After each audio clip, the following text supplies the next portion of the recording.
1절부터 2절까지 말씀입니다. 신약성경 377페이지에 있습니다. 베드로전서 1장 1절부터 2절까지 말씀입니다.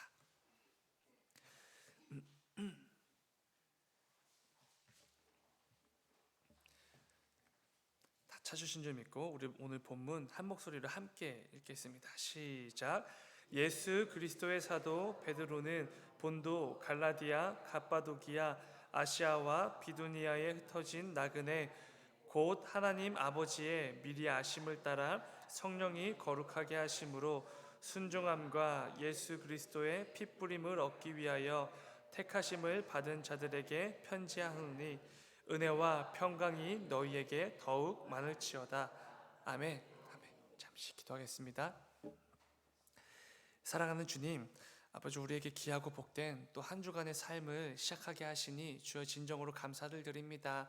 아버지, 무엇보다 이 복된 한 주간을 시작하기에 앞서 또 주 앞에 나와 이 새벽을 여무로 또 말씀과 찬양과 기도로 이 한 주간을 열게 하시니 주여 진정으로 감사를 드립니다.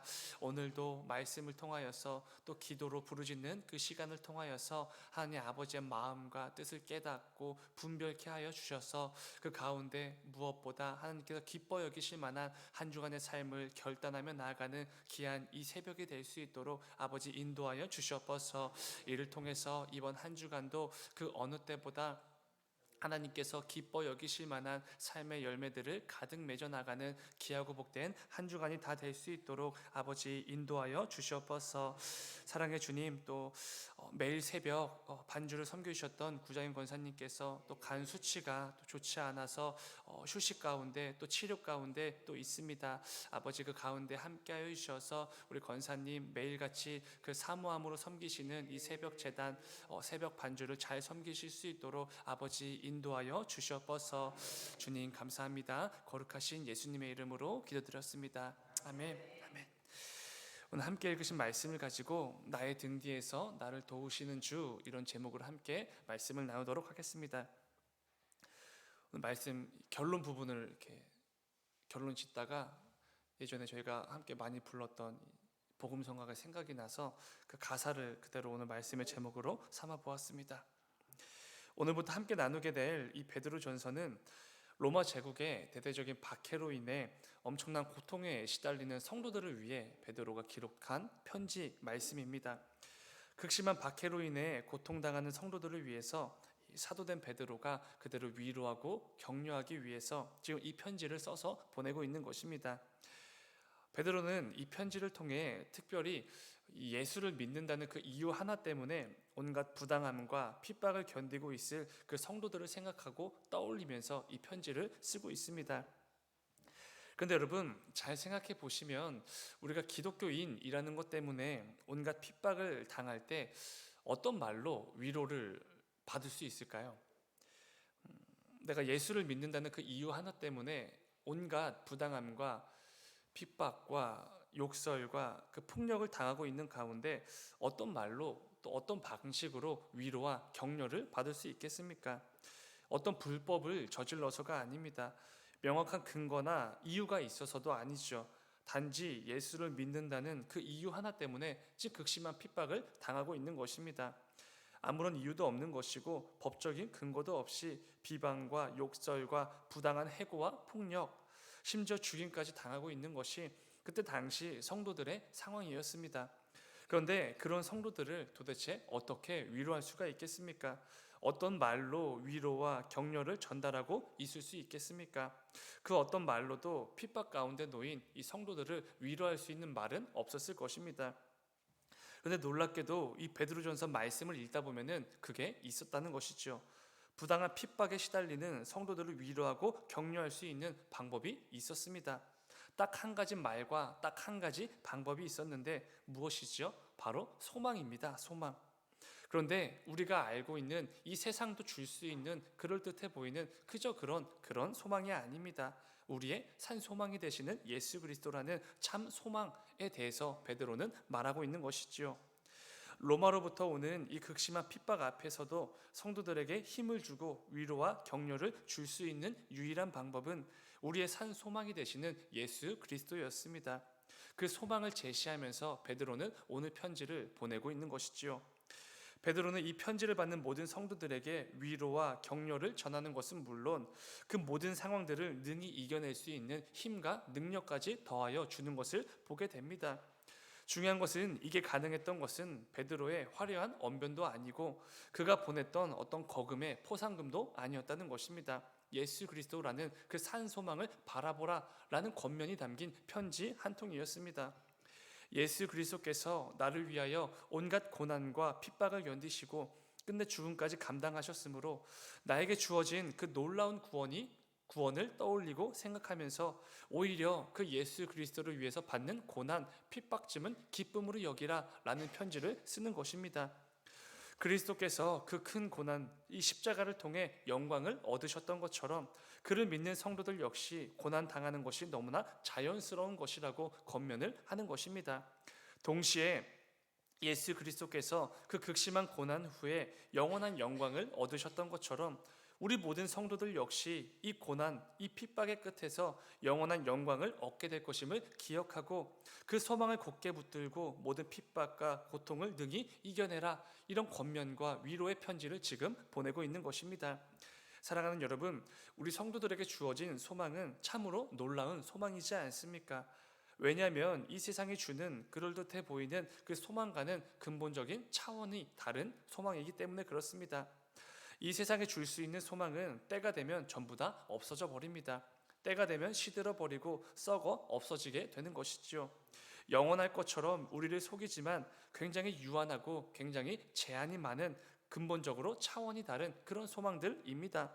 그러나 오늘 말씀을 통해서 베드로가 제시해주고 있는 예수 그리스도라는 소망은 다릅니다. 예수 그리스도께서 모든 교회와 성도들에게 주신 소망은 결코 썩지도 아니하고 시들지도 아니하는 영원토록 살아있는 산 소망이 되기 때문에 그렇습니다. 베드로는 오늘을 살아가는 우리 모두에게 곧 썩어 없어질 이 세상의 소망을 붙들고 의지하지 말라고 말합니다. 오직 산 소망이 되시는 그 예수 그리스도를 붙들고 이 땅을 살아갈 것을 촉구하고 있는 것이지요. 오늘부터 베드로전서 말씀을 통해 이 부분들을 함께 나누어 보려고 합니다. 이 악한 시대 가운데 우리에게 주어지는 이 베드로전서 말씀을 붙들고 이 시대를 분별하며 우리의 참 소망이 되시는 예수 그리스도를 더욱 붙들며 나아가는 우리 모두가 되기를 주님의 이름으로 축원을 드립니다. 오늘 본문은 이렇게 시작이 됩니다. 1절 말씀 앞부분을 보시면은 예수 그리스도의 사도 베드로는 이렇게 말씀이 시작이 됩니다. 베드로는 지금 자신을 예수 그리스도의 사도라고 소개하고 있지 않습니까? 베드로의 이 자신을 소개하는 소개문은 굉장히 짧지만 이 짧은 문장에 참 귀하고 복된 고백들이 담겨져 있게 되는 것을 보게 됩니다. 오늘 말씀을 통해서도 이 짧은 한 절의 말씀을 통해서 이 성경 말씀이 참으로 살아계신 하나님의 말씀이라는 것을 다시 한번 깨닫게 됩니다. 이 말씀이 절대로 이 사람에 의해서 기록된 게 아니라 성령 하나님의 감동으로 기록되었구나라는 것을 뼈저리게 깨닫게 되는 하나의 문장이기도 합니다. 여러분, 우리가 잘 아는 것처럼 베드로는 예수님의 수제자이지 않습니까? 그리고 우리에게는 사도 베드로라는 어감보다는 제자 베드로라는 어감이 더 익숙하기도 합니다. 신약 성경에서 자신을 예수님의 사도라고 소개하는 사람은 딱 두 명입니다. 사도 바울과 베드로지요. 사도 바울은 늘 다른 사람들로부터 이 사도권이 있느냐 없느냐로 늘 논쟁에 시달렸던 사람이지 않습니까? 그래서 바울은 어떤 편지를 쓸 때 자신을 예수 그리스도의 사도 바울 이렇게 소개할 수밖에 없었습니다. 사도라고 소개할 필요성이 바울에게는 꼭 필요했던 것이죠. 근데 사실 베드로에게는 그런 필요성이 없었습니다. 그 누구도 이 베드로가 예수님의 사도라는 것을 의심하지 않았기 때문입니다. 베드로는 예수님의 수제자로서 늘 예수님 옆에서 그 사도 역할을 감당했다는 거 그 누구도 부정하지 않고 의심하지 않았지요. 그렇다면 그럼에도 불구하고 베드로가 자신을 예수님의 제자가 아니라 예수님의 사도라고 소개한 분명한 이유가 있지 않겠습니까? 여러분, 사도라는 것은 보냄을 받은 자 이런 의미지 않습니까? 그러니까 예수님의 사도라는 표현은 예수님께서 보내신 사람, 예수님께로부터 보냄을 받은 사람 이런 의미가 되는 것입니다. 베드로는 이런 것들을 말하는 것이죠. 내가 나서고 싶어서 나선 것도 아니고 내가 지금 이 말을 하고 싶어서 이 편지를 쓰는 게 아니다. 예수님께서 나를 보내셔서 내가 나서는 것이고, 예수님께서 이 말씀, 이 베드로 전서라는 편지를 보내라고 하셨기에 내가 지금 보내고 있다라는 것을 보여주고 싶었던 것입니다.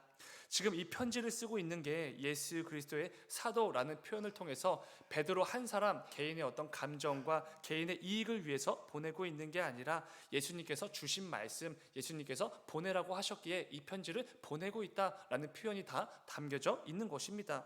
예수 그리스도의 사도라는 표현에 이 모든 것들이 담겨져 있는 것이지요. 그렇다면 베드로가 이렇게까지 이 편지를 보내고 있는 이유가 무엇이겠습니까? 저는 그 이유가 지금 이 베드로 전서라는 편지가 쓰여진 당시 그 성도들의 상황에 있다고 묵상을 했습니다. 지금 이 편지를 받는 성도들은 예수님을 믿는다는 그 이유 하나 때문에 극심한 박해에 시달리고 있는 성도들이지 않습니까? 그렇다면 여러분, 그 성도들에게 가장 필요한 게 무엇이겠습니까? 다른 게 아니죠. 예수님이 주시는 위로와 힘이 필요했을 것입니다. 어떤 돈이나 어떤 다른 사람들의 명언이나 위로들이 필요한 게 아닙니다. 지금 내가 이 박해를 받게 된 그 근본적인 원인에 해당하는 그 예수님으로부터 오는 위로와 힘이 필요했던 것이지요. 예수님을 믿는 것 때문에 당했던 그 모든 고통, 그 핍박과 박해들을 이미 다 예수님께서 아시고 나를 위로해 주신다는 이 사실이 그 모든 성도들에게는 꼭 필요했던 것입니다. 예수님은 성도들의 고통에 신경조차 쓰지 않으시는 그런 분이 절대로 아니라고, 성도가 당하는 그 모든 고통을 여전히 함께 당하시며 그들을 위로하시는 분이라는 이 사실이 성도들에게는 꼭 필요했던 것입니다. 그래서 베드로는 제자 베드로라고 말할 수가 없었던 것이지요. 꼭 사도 베드로라는 이 표현을 쓸 수밖에 없었던 것입니다. 지금 이 편지가 단지 사도 베드로의 어떤 개인적인 감정에 의해서 보낸 게 아니라 예수님께서 보내신 편지라는 그 사실을 분명히 밝혀야만 했던 이유가 있었던 것입니다. 예수님께서 보내신 사람, 예수님의 위로와 격려와 그 말씀을 전하기 위해서 나선 사람, 사도 베드로라는 표현을 굳이 쓸 수밖에 없었던 것입니다. 이를 통해 극심한 핍박에 시달리던 성도들은 베드로의 이 편지를 읽으면서 여전히 나와 함께 하시며 나를 위로해 주시는 그 힘 주시는 예수 그리스도를 경험했을 것입니다. 예수님께서 여전히 나를 잊지 않으시고 나를 버리지 아니하시고 나와 동행하시며 내 모든 고통과 그 아픔을 전부 다 위로해 주시라는 분이라는 이 사실을 다시 한번 깨닫고 그 가운데 믿음으로 그 모든 핍박을 능히 이겨내며 나아갈 수 있었던 것이지요. 사랑하는 여러분, 요즘 혹시 힘들고 지치는 일들을 경험하고 계십니까? 여러 가지 고통과 두려움과 염려로 가득한 나날들을 보내고 계십니까? 그래서 몸과 마음이 힘들고 처지고 무기력함을 느끼고 계실지 모르겠습니다. 그렇다면 여러분, 오늘 말씀을 꼭 기억하시고 붙드시길 바랍니다. 내 삶에 늘 동행하시며 나의 모든 고통과 두려움과 염려를 이미 다 아시고 나를 위로하시고 격려하시고 힘 주시기를 원하시는 그 예수님이 계심을 꼭 잊지 마시길 바랍니다. 그 어떤 순간에도 단 한순간도 나를 놓치지 않으시고 나에게 이 세상은 절대로 줄 수 없는 참된 위로와 새 힘과 능력을 여전히 주기를 원하시는 분이 예수 그리스도라는 사실을 절대로 잊지 마시기 바랍니다. 우리가 믿는 예수님이 바로 그런 분이시지요. 오늘부터 시작될 한 주간의 삶 속에서 벌써부터 밀려오는 어떤 두려움이나 염려가 있으십니까? 벌써부터 넘어지고 패배할 것 같은 그런 모습들이 예상이 되십니까? 사도 바울의 겉면처럼 저와 여러분은, 우리 모든 성도들은 내게 능력 주시는 그 예수 그리스도 안에서 이 모든 것들을 할 수 있다는 것을 믿는 자들이지 않습니까? 그 사실을 굳게 붙들고 또 한 주간 삶의 자리로 나아가는 우리 모두가 되기를 간절히 소망합니다. 이를 통해 지금까지 나를 인도해 주셨고 보호해 주신 그 사랑의 주님께서 앞으로도, 그리고 이번 한 주간도 우리 모두의 삶을 순간순간마다 함께 하시며 인도해 주실 분이심을 굳게 붙들고 나아가시길 바랍니다. 오늘부터 시작될 이 한 주간이 나의 등 뒤에서 여전히 나와 함께 하시며 나를 도우시는 나의 주 예수 그리스도를 더욱더 경험하고 풍성하게 누리는 귀하고 복된 한 주간이 다 되시길 주님의 이름으로 축원을 드립니다. 잠시 기도하겠습니다.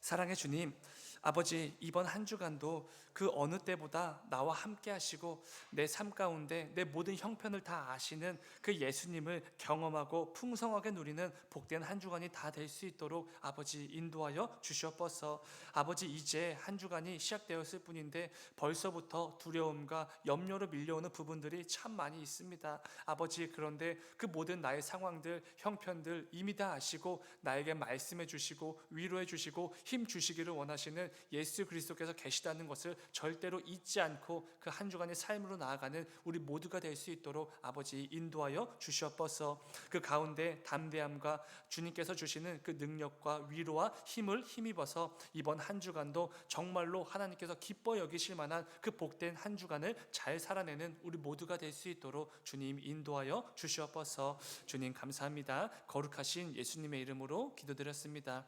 아멘. 아멘. 너희는 이렇게 기도하라. 하늘에 계신 우리